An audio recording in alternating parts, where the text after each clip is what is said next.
Merhaba, ben Zeynep. Doğa okullarında 5. sınıf öğrencisiyim. Deney vizyon yarışmasına katıldım. Şimdi bir deney yapacağım. Malzemeler bir balon, bir mum, kibrit, huni, su. Bu deneyde normal bir balonu şişirip ateşe tutsak patlar. Ama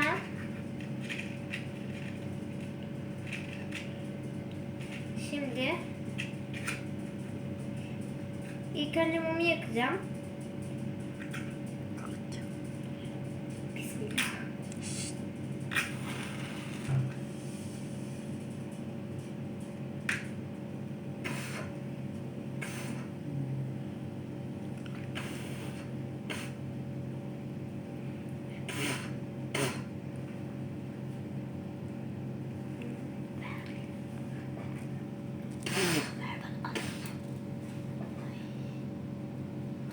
Bir gözlüğü takalım.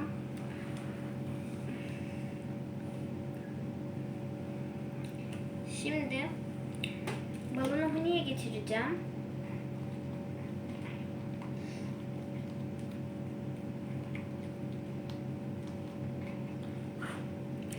İçine biraz su dökeceğim.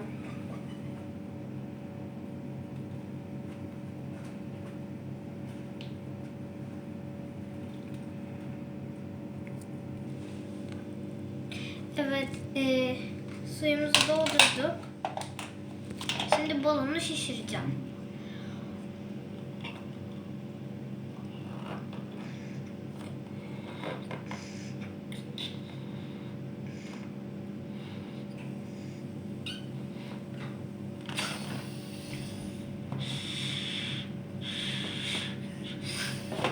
Şimdi ben bunu bağlayamadığım için annemden Evet, bağlattım anneme. İçine biraz korktuğum için az su koydum.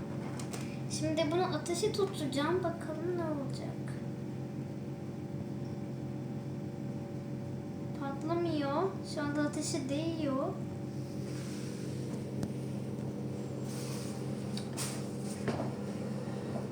İçinde su var. Normal bir balon tutsak ve altı işte böyle. Bu şekilde. İçinde su olduğu için patlamaz ama su buharlaşırsa tabii ki de patlar.